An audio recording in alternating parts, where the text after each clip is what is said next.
Taip, tai šiandien startuojame su Power Automate ir Power Apps mokymų ciklu. Smagu, kad turime daug dalyvių. Visas šias 3 sesijas jūs lydėsiu aš, Lukas, ir mano kolega Aurimas.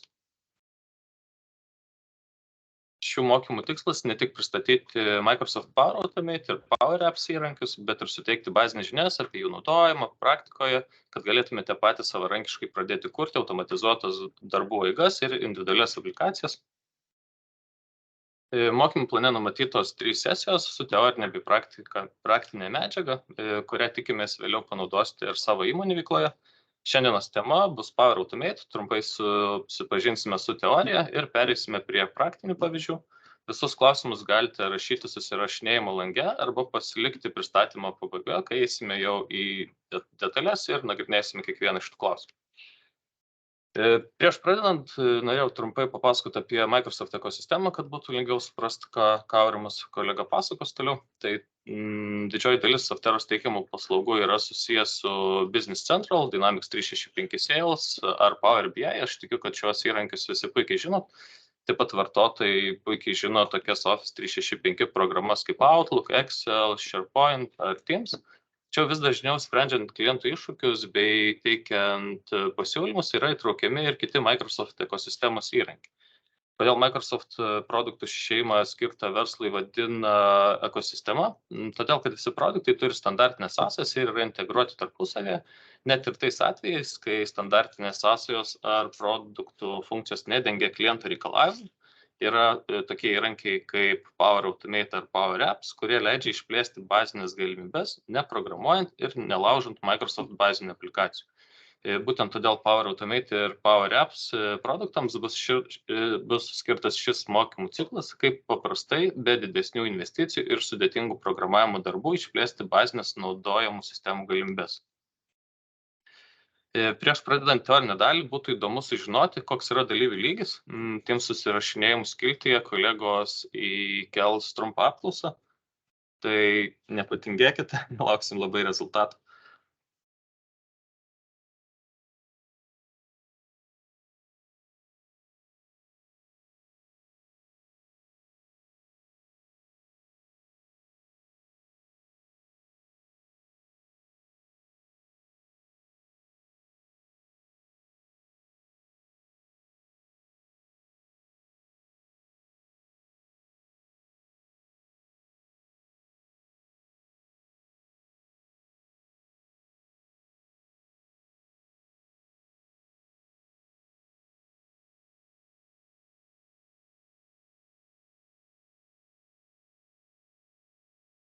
Taip, įtariu, balsavimo rezultatų jau nebepersvers kiti atsakymai, tai matau, kad didžioji dalis nesinaudoja niekad Power Automate įrankių.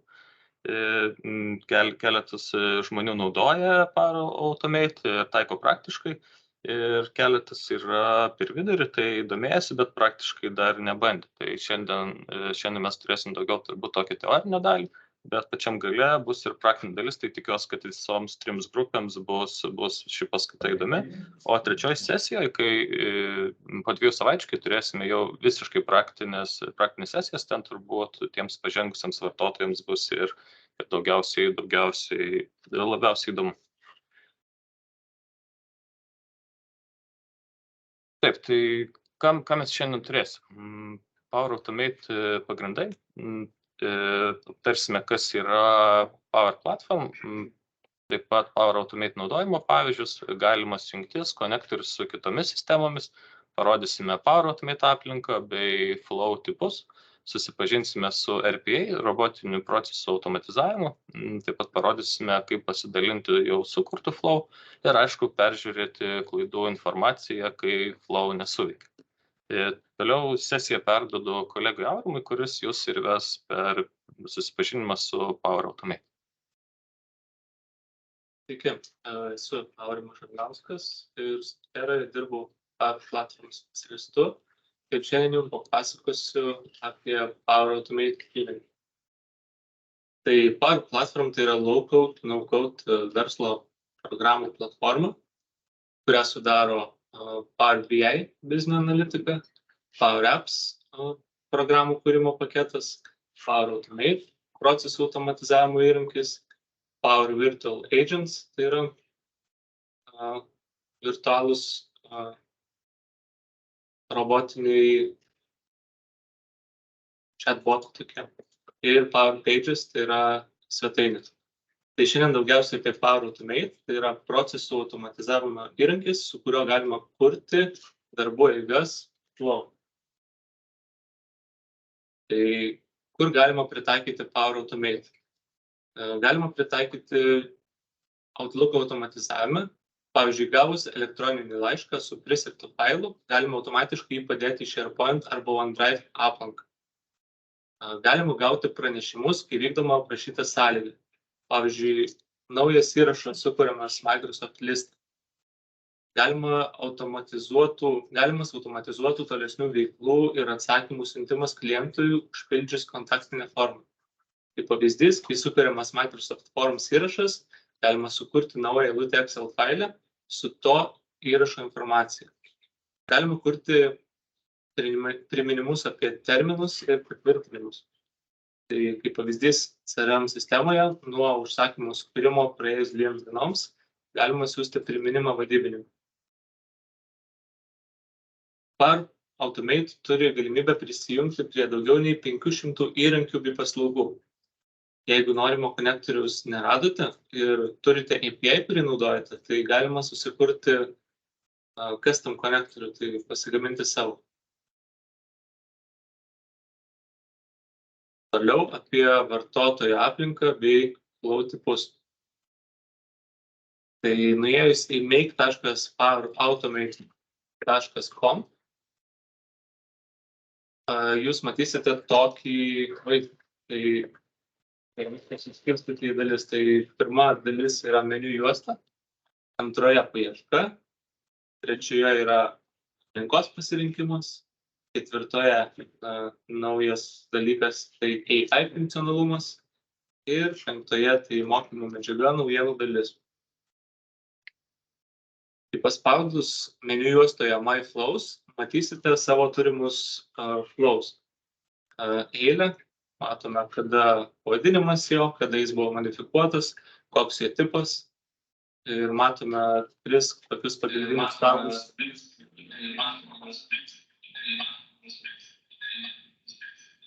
Tai Cloud Flows, Desktop Flows ir Shared with Me. Tai toliau apie flow tipus, kokie gali būti tipai ir kas yra triggeriai. Tai kiekvienas flow turi kažkokią sąlygą, kada jis suveikia ir veiksmą, ką reikia atlikti toliau. Tai tos sąlygos triggeriai gali būti automatiniai, mygtuku valdomi arba suplanuoti. Čia matome visus 3 pavyzdžius. Tai automatinė pavyzdys tai gali būti SharePoint'e sukuriamas kažkoks itemas SharePoint liste arba OneDrive'e kažkokiam aplanke yra sukuriamas failas pridedamas. Mygtuku valdomų pavyzdys, tai mygtuku valdomi jie yra patogiausi kažką testuoti, nes, sakykime, vėliau parodysiu, kaip galima testuoti flow ir mygtuku perduoti tam tikrą informaciją, taip pat naudojantis mobiliąją programėlę. O suplanuoti flow tai veikia nuo tam tikro nurodyto laiko. Tai dabar apie kiekvieną jų detaliau. Tai automatiniai flow suveikia pagal nurodytą sąlygą. Pavyzdys, kai SharePoint liste sukuriamas naujas įrašas, tai dažnu atveju tokio tipo triggeriai turi daugiau parametrų, galima daryti kažkokį filtravimą, riboti to triggerio suveikimo kiekį.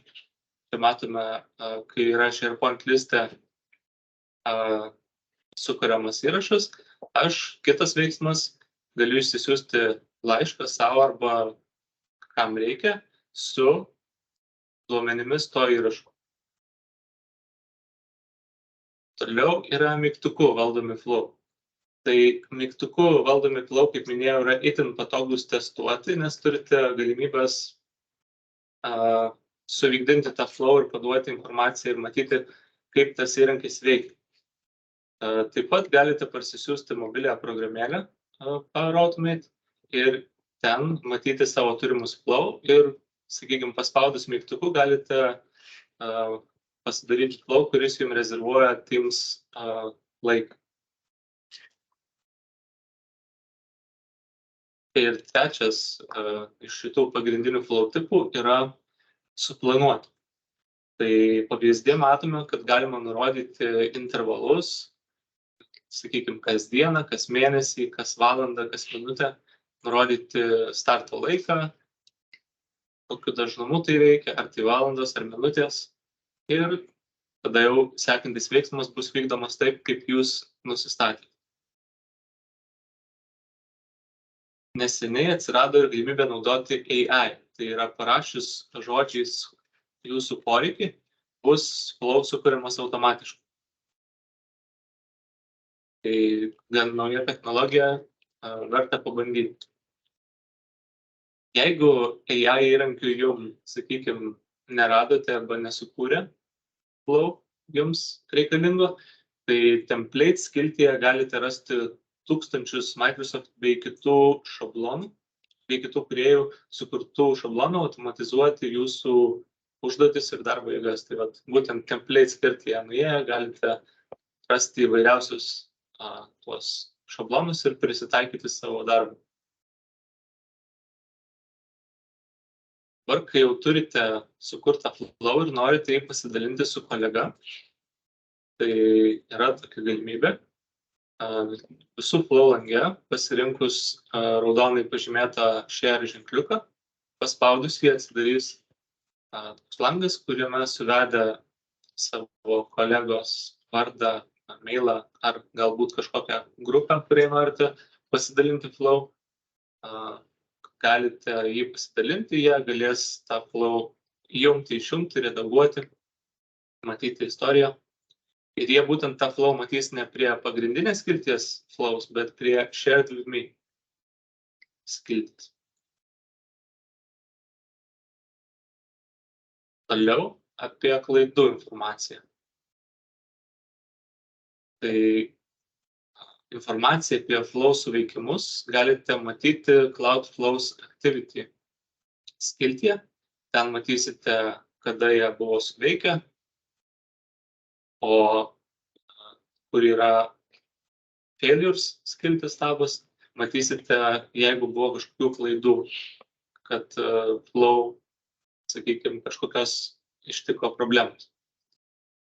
Bet jeigu reikia konkrečiai pasižiūrėti, konkrečiam flow kažkokie klaidai vyko, tai atsidarę konkretų flow, šiek tiek vėliau parodysiu ir gyvai, kaip tai atrodo. Atsidarę konkretų flow, matysite žingsnius. Tai kai yra žalias simbolis varnelis, tai flow žingsnis praėjo tinkamai, bet jeigu yra raudonas šauktukas, tai reiškia, kad kažkas buvo ne taip. Tai matysite ir klaidos pranešimą dešinėje, kas buvo ne taip. Tai čia yra itin patogu, kai reikia kažkokią problemą spręsti, jeigu atsiranda. Power Automate įrankis turi tam tikrus limitus. Tai vartotojas gali turėti 600 flow, o vienas flow gali turėti 500 veiksmų. Taip pat yra 30 dienų maksimalus flow veikimo laikas. Laukimo laikas, nes flow gali ir turėti tokią funkciją kaip uždelsimas. Tai reiškia, flow buvo sutrigerinamas, tada įvyko uždelsimas ir tada po kažkiek laiko yra kažkokia sąlyga patikrinama. Tai uždelsimo laikas gali būti 30 dienų. 14 dienų, tai jeigu flow tiek dienų gavo klaidas, tai jis bus išjungiamas prieš tai įspėjus. Gausite pranešimą ir jis bus tiesiog išjungiamas. Tai jeigu, sakykime, jis išjungiamas, tada jūs pasižiūrite, kame problema, taisote ir galėsite vėl jį įjungti nesunkiai. 100 000 tai yra maksimalus užklausų kiekis per 5 minutės, bet čia priklauso taip pat nuo to, kur dar jūs jungiatės. Tai kiekvienas konektorius gali turėti kitą užklausų kiekį per tam tikrą laiką. Toliau papasakosiu apie RPA, tai Robotic Process Automation. Power Automate desktop įrankis čia yra. Su Windows 11 vartotojai gauna iškart įdiegtą robotinio procesų automatizavimo įrankį, kuris padeda automatizuoti pasikartojančius procesus. Windows 10 vartotojai gali šį įrankį parsisiųsti nemokamai. Tai atsidarę šį įrankį matysite tokį vaizdą. Galite kurti flow viršuje, new flow, matysite kažkokius šablonus apačioje, sakykime, kurios galite naudoti. Tai dabar apie šablonus. Tai šablonų yra nemažai, ką galite automatizuoti. Čia svarbu pažymėti, kad prieš tai minėjau, yra Power Automate, jisai daugiau yra kaip cloudinis įrankis, o Power Automate Desktop, Robotic Process Automation, šitas įrankis yra daugiau jūsų pačio kompiuterio automatizuoti kažkokius darbus, procesus, kuriuos darote kasdien kompiuterį. Tai kaip pavyzdys, yra šablonų PDF, galima kelis PDF-us sujungti, pasiimti, sakykime, paveikslėlius iš PDF-o, paleisti Excelį, atidaryti internetinį puslapį, iš jo pasiimti kažkokią informaciją. Galite atsidaryti aplanką, kopijuoti failus, keisti kažką. Yra labai daug visokių galimybių. Tai kaip atrodo pats to flow kūrimo langas? Tai kairėje pusėje yra meniu skiltis su įvairiais veiksmais, kur galite ieškoti kažkokių veiksmų. Pagrindinė skiltis tai yra kaip ir vieta, kurioje jūs kurite, dėliojate tą visą flow, darbų eigą. Ir dešinėje yra kintamieji. Tai šiuo atveju paspaudęs Run galėčiau vienu mygtuko paspaudimu paleisti Excel, Outlook, Firefox, Chrome, Microsoft Edge. Galite, sakykime, jeigu turite kasdien daug programų, kurias turite įjungti ir tam tikrus puslapius prisijungti, tai čia vieno mygtuko paspaudimu jūs galite automatizuoti ir visą tai daryti taupant laiką. Tai Power Automate ir Power Automate Desktop padeda jums taupyti laiką, sumažina išlaidas, supaprastina duomenų ir dokumentų valdymą, padeda automatizuoti rutininius darbus, padidina produktyvumą ir sumažina žmogiškųjų klaidų riziką.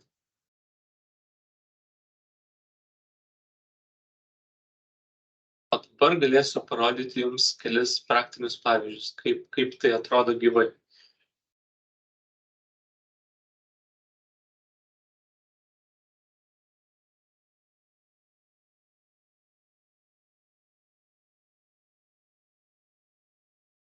Taip, tai prisijungia prie make.powerautomate.com. Nuėję į konkretų flow, jūs matysite būtent tokį vaizdą. Tai yra informacija apie patį flow, kada jis buvo sukurtas, kada modifikuotas ir tada yra suveikimo istorija. Tai čia kaip pavyzdys yra suplanuoto flow pavyzdys, kuriame jisai yra kas šiuo atveju kasdieną suveikia. Tai jeigu norite pamatyti ir kažką modifikuoti flow, spaudžiate Edit.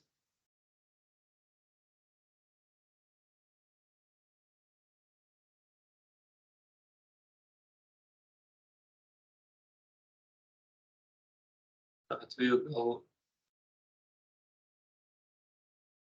šiek tiek ilgiau krauna. Taip, tai čia yra suplanuota flow pavyzdys. Tai matome triggerį. Tai būtent tas yra suplanuotas dažnumas, kada aš noriu tą flow leisti. Tai, pavyzdžiui, yra kasdieną pasirenku laiko zoną savo, laiką yra nurodytas, kokiu formatu reikia pateikti laiką ir galiu pasirinkti, kad kasdieną 12 valandą man reikia paleisti kažkokius veiksmus. Čia kaip pavyzdys, aš kiekvieną dieną 12 valandą pasiimu Kauno miesto laiką. Kauno miesto orų prognozę. Čia yra toks suplanuoto flow pavyzdys. Toliau yra automatiniai flow. Tai irgi langas tas pats. Dabar galėsiu parodyti, kaip atrodo flow suveikimas. Tai prieš tai matėte, kaip mes kažką keičiam. Šiuo atveju galėsim pasižiūrėti, kaip atrodo suveikęs flow. Tai čia yra automatinis flow. Aš SharePoint demonstraciniam listą sukūriau kažkokį įrašą. Tai matome, kad galima pasiimti daug informacijos apie tą įrašą ir galima išsisiųsti su ta informacija elektroninį laišką, sudėjus, sakykime, ką aš noriu iš to įrašo pasiimti ir įdėti.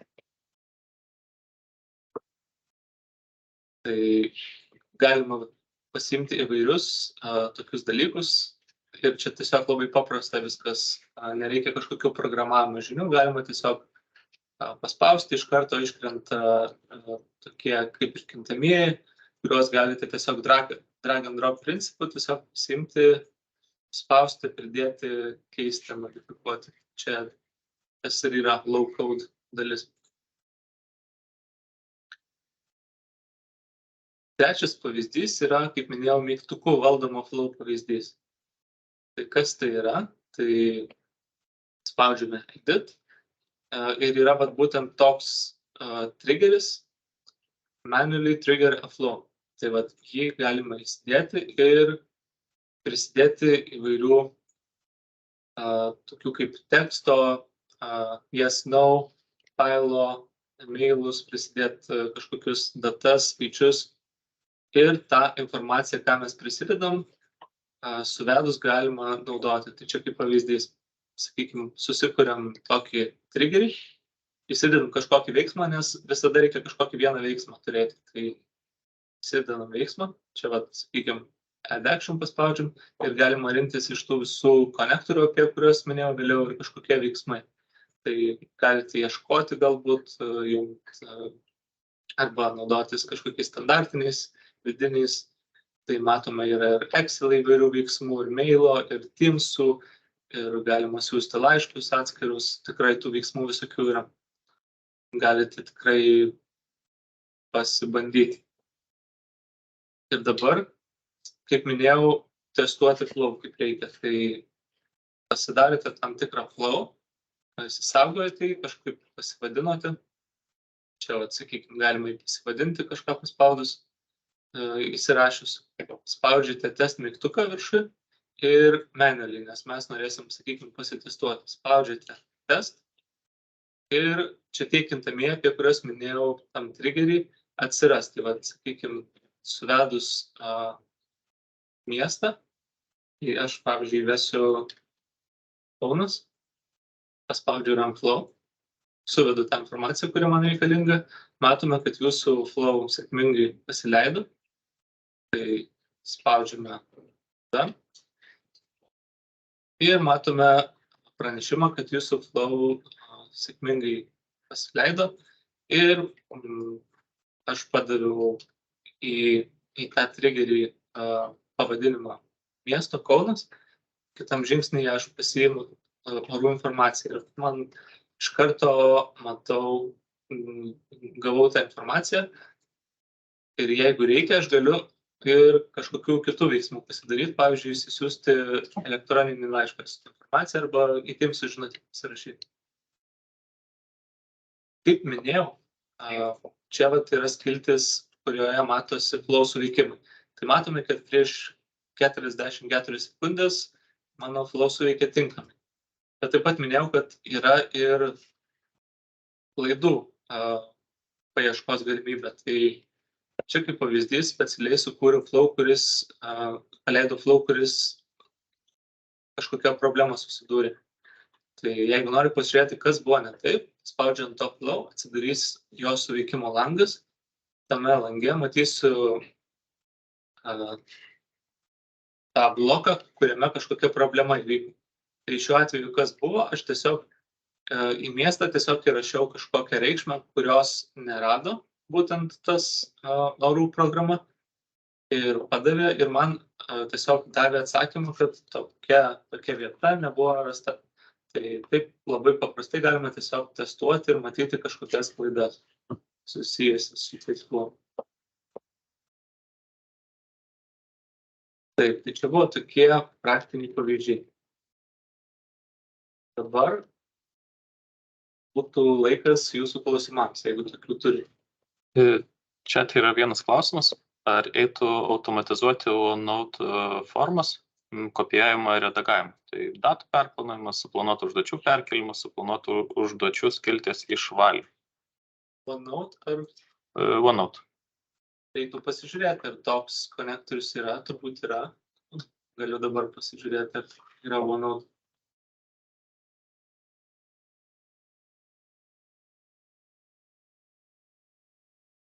Galbūt reikia vieną žodį. Negi čia vienas žodis.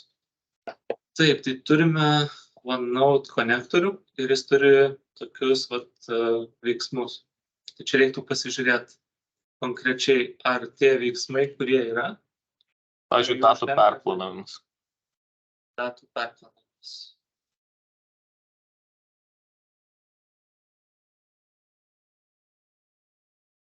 Tai būtų pasiimtume mes kažkokį konkretų puslapį ir tada yra update veiksmas, bet čia ar... Čia tiesiog reikėtų iš OneNote formos atpažinti, kur yra datos ir jas pakeisti, nes čia kalbama apie OneNote, kai susirašau meeting minutes, norėčiau turėti galimybę kopijuoti ir redaguoti, ne automatiškai, pavyzdžiui, datas persiplanuoti, suplanuotas užduotis perkelti ir panašiai. Čia reiktų tiesiog pasibandyti tas visas flow, pasižiūrėti, ar yra tokie konektoriai jau yra padaryti ir ką su jais galima padaryti. Tiesiog reiktų giliau į šitą klausimą pabandyti pasigilinti, bet matom, kad konektorius yra kokius veiksmus atlikti su juo galima. Jeigu turit klausimą, nebūtinai rašyti, galite ir žodžiu, nesate užmutinti ir galite tiesiai į eterį pateikti klausimą.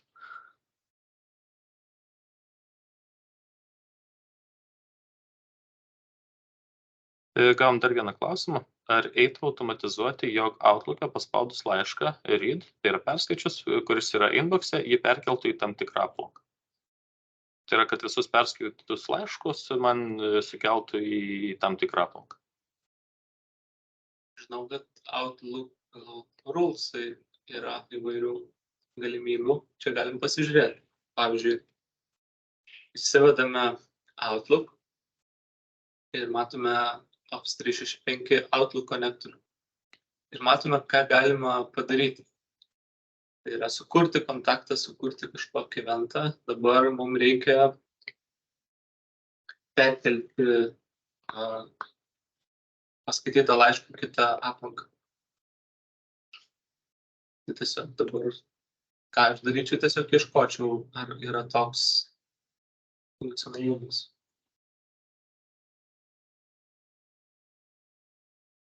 Galbūt pasiimčiau get emails, pasitikrinčiau toliau, ar...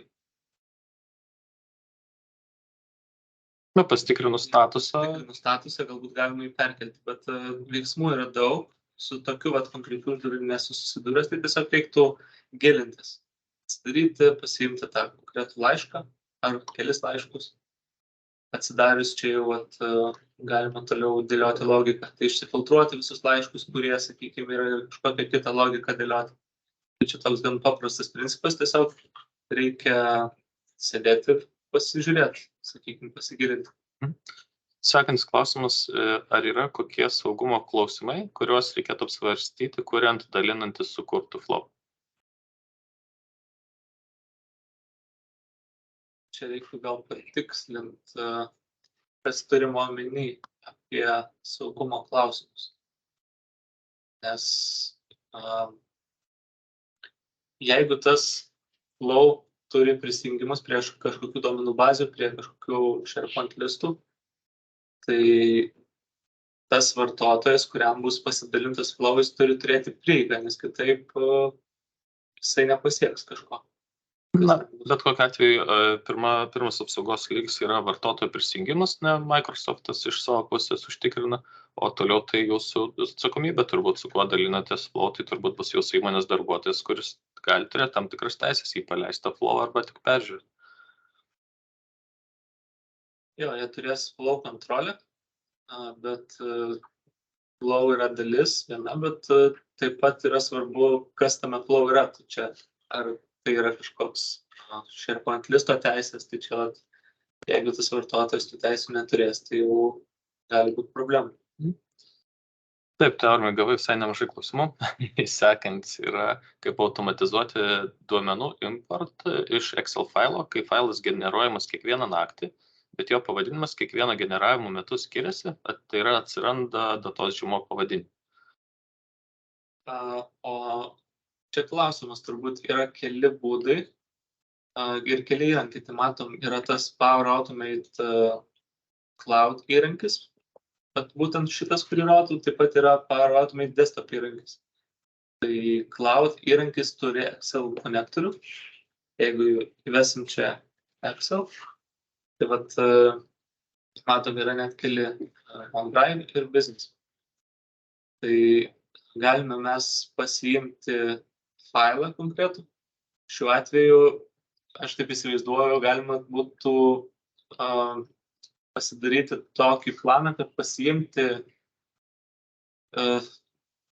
keli būdai. Vienas būdas tai aplankė visada turėti vieną failą ir tada, nesvarbu koks pavadinimas, visada iš jo imti. O jeigu to failo, sakykime, negalima turėti tik vieną failą, su Power Automate galima filtruoti, koks yra naujausias failas, pasiimti aplankė esantį naujausią failą.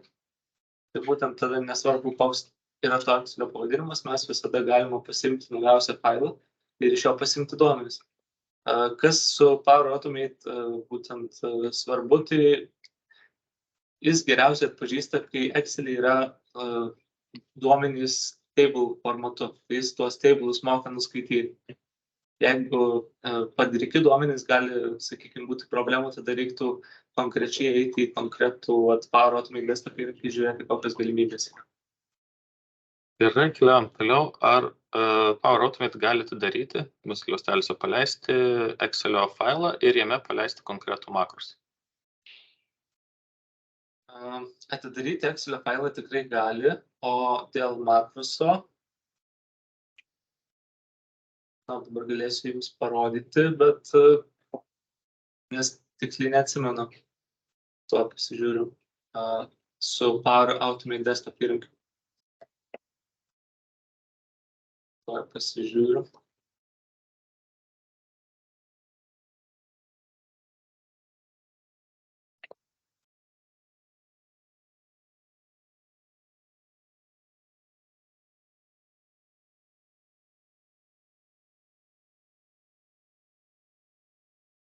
Taip, tai ekrane matote Power Automate Desktop įrankį.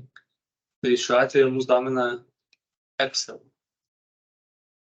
Tai jo, galima paleisti ir vat matome, galima paleisti Excelio kažkokį makrosą. Tai tiesiog suvedus Excel matote visus veiksmus, kuriuos galite atlikti su šiuo įrankiu. Tai galite, sakykime, mygtuko paspaudimu paleisti Excel'į, paleisti kažkokį makrosą. Turbūt atsakymas taip.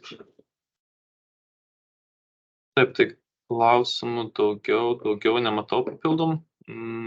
Matau, kad Agnis mums padėjo, atsakė keletą klausimų. Taip, tai Martynas ką tik dar parašė. Kaip įprastai valdote teisės prie SharePoint listo įrašų? Pavyzdžiui, yra listas, prie kurio prieiga turi visi įmonės darbuotojai, bet įrašai turi turėti unikalias teisės su tam tikrom grupėm vartotojų. Į SharePoint listę galima priboti tam tikrus vartotojus, tai galima susikurti tam tikras grupės ir tom grupėm vėliau suteikti teisės, kur, sakykime, ar Power Apps'as, ar Power Automate galės prieiti. Galima susikurti atskirius views, kur informaciją galės matyti vartotojai tik tais nurodyti arba tik savo, pavyzdžiui. Taip apriboti, kad, sakykime, tam tikrai vartotojai nematytų visų teisų.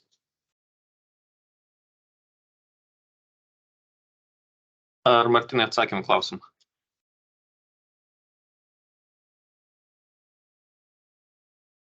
Taip, ačiū. Taip, sekantis, kaip teisingai sukonfigūruoti pop-up notification telefone, tarkim, apie laukiamą dokumento patvirtinimą. Čia gal šiek tiek sunkiau bus parodyti, nes Blogiausia atveju Teamsus gali atiduoti.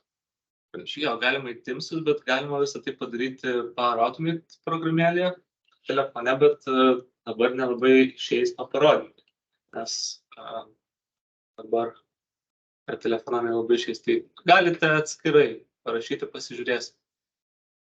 O jeigu Teams įmam aplikaciją? Teams atveju? Galima į Teamsus savo žinutę išsisiųsti, bet yra tas pop-up galimybė, tai tikrai.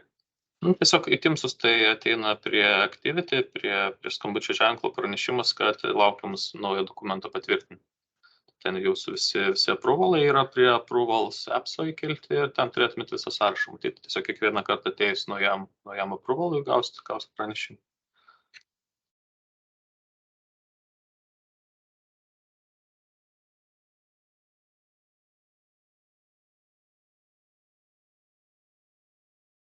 Taip, daugiau klausimų nematau. Šiaip gali drąsiai ir žodžiu kalbėti.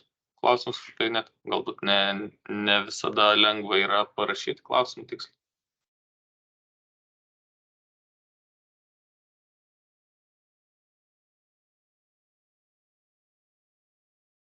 Taip, Aurimai, turi dar ką nors paruošęs?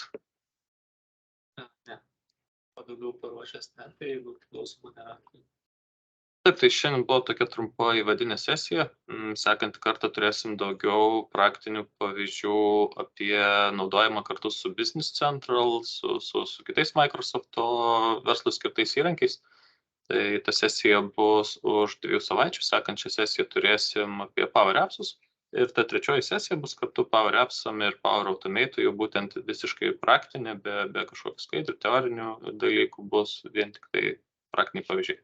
Tai galite toms sesijoms pasiruošti klausimus kažkokius tai praktinius, kurie aktualu jūsų kasdienį veikloj. O šiandien tuomet baigiam. Ačiū, kad prisijungėt ir iki kito karto.